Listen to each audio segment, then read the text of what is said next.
Bom, tem mais pergunta aqui da nossa área de comentário. Aqui, ó, porque ficou pendente ontem, o Jair, que está aqui nos mandando esse belo Pix aqui para nós, aqui, esse belo superchat de R$13, está lembrando que nesse processo do Lula, que o Supremo ainda julga na próxima semana. Faltou definir o fórum, né, Marco? Se vai para Brasília ou se é para São Paulo, né?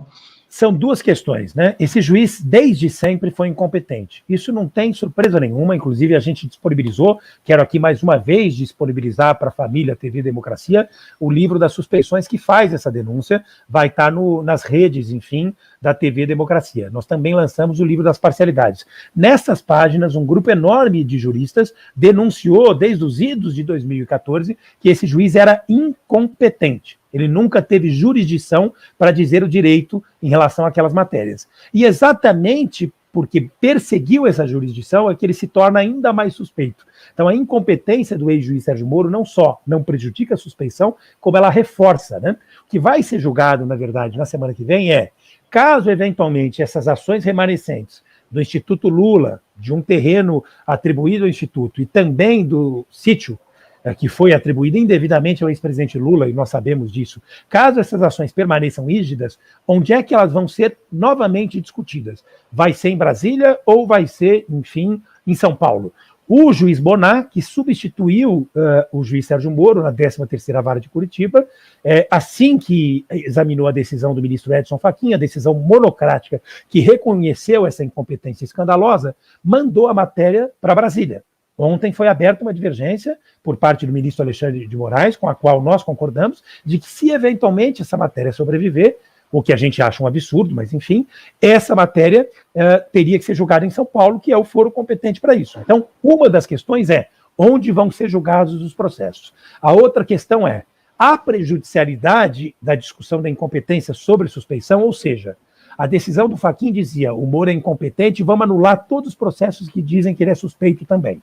Então não foi tão boazinha essa decisão, né?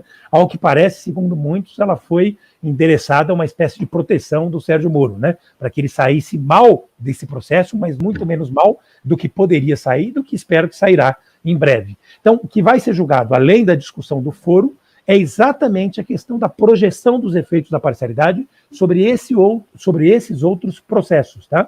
Nós tivemos a oportunidade de debater com a equipe da TV Democracia, no passado recente, o que é, na verdade, a suspeição, para todo mundo que está nos acompanhando. Suspeição é uma condição pessoal, é uma condição personalíssima. Uma vez, digamos, confirmada em relação a determinado réu, como sendo um atributo que determinado juiz carrega, ela tem que ser estendida em todos os processos dos quais participam, de um lado esse juiz e de outro esse réu. Isso é uma consequência lógica. A suspeição não é declarada naquele processo específico do Fábio Panunzio. Ela é declarada em relação àquele juiz e o Fábio Panunzio. Então, uma condição pessoal daquele juiz para com o Fábio Panunzio. Então, em todos os processos que o Fábio tiver e que aquele juiz tiver, a suspeição opera efeito de nulidade absoluta. Né? Então, isso também...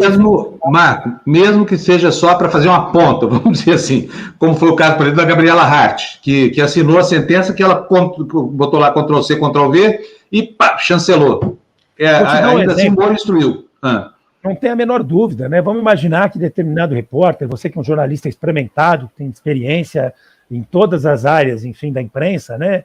E sabe bem disso, né? Vamos imaginar que você escreva um determinado artigo e do começo ao fim, que você faça uma determinada matéria de cunho investigativo, que você vá a campo, que você entreviste as testemunhas daquele fato que você está procurando, enfim, narrar, né? E que você faça uma pesquisa de campo ampla. E que, no final das contas, por algum motivo, você deixa em cima da tua mesa, do teu computador, a matéria praticamente pronta, se ausenta da redação e alguém tem que concluir fazendo um fecho qualquer e assinar. Né? Isso, por acaso, na verdade, dá a autoria efetiva, né, daquela, digamos, matéria para aquele jornalista que assinou? Não. Ele pode ter autoria formal, mas nós nem sabemos que todo o trabalho de campo, todo o trabalho, enfim, né, de investigação e afins foi feito por você. Isso acontece também na justiça. A Gabriela Hart sentenciou, pouco importa, existe no direito brasileiro, importado do direito americano, a teoria da árvore envenenada.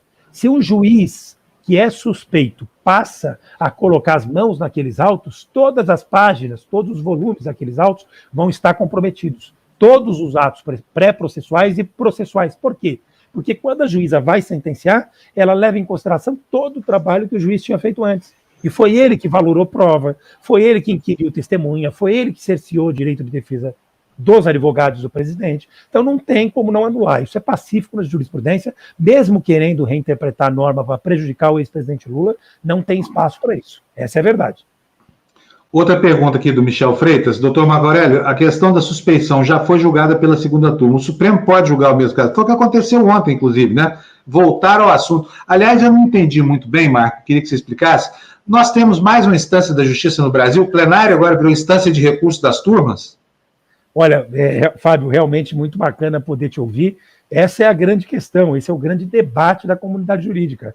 Nós temos, na verdade, a primeira instância, depois nós temos, nessas matérias, a possibilidade de recorrer aos tribunais regionais federais, logo após a possibilidade de levar a matéria para o Superior Tribunal de Justiça e, em última instância, para o Supremo Tribunal Federal, desde que previstas as condições para esse recurso. Então, nós temos no Brasil essas 4 instâncias. O que estão querendo fazer é criar uma quinta. Na verdade, o plenário do Supremo. Para ficar claro para as pessoas, e tem uma pergunta interessantíssima no chat, que eu já vou responder, dialogando com a sua pergunta, Fábio, que é a seguinte. A decisão da turma, ela pode ser revista pelo plenário do Supremo Tribunal Federal? Não, ela não pode ser revista, porque, na verdade, o plenário do Supremo Tribunal Federal não é instância recursal, não é a quinta instância do nosso sistema de justiça. Quando a segunda turma do Supremo se manifesta, é o Supremo Tribunal Federal que está se manifestando. Isso acontece também em relação à primeira turma. Então, não há nenhum motivo para revisão dessa matéria. Ah, mas então para que existe o plenário? Para as matérias controversas. E quais são essas matérias controversas? Vou dar um exemplo. Cássio Conká tomou uma decisão, o ministro Cássio Nunes, de manter os templos religiosos abertos por conta de uma provocação que lhe fora feita em um determinado estado da nação. O ministro Gilmar Mendes entendeu exatamente o oposto. Falou, olha, se os templos forem mantidos abertos, nós vamos ter uma disseminação rápida e perigosíssima dessa pandemia, que já matou, lamentavelmente, e aqui a minha solidariedade a cada um dos brasileiros que teve o desprazer de chorar um morto, enfim, um amigo, um ente querido, que já matou 350 mil pessoas no Brasil. Então, o que acontece? Tem uma decisão do Cássio falando A e tem uma decisão do Gilmar falando B.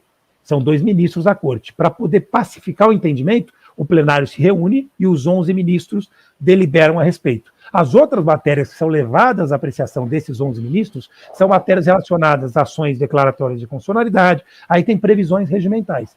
Não é o caso da matéria de suspeição. A matéria de suspeição já foi julgada na segunda turma e ela não pode ser reformada. O máximo que eles podem fazer, e isso será um absurdo, Panunzio, é eventualmente dizer que os 3 processos em que a suspeição ainda não produziu efeitos, exatamente porque a matéria ainda não foi julgada, acabariam perdendo o objeto. Mas também seria um absurdo. E por que seria um absurdo? Porque nós sabemos que suspeição tem precedência sobre incompetência. Suspeição é mais importante do que incompetência. A incompetência é apenas um elemento que reforça a suspeição do ex-juiz Sérgio Moro.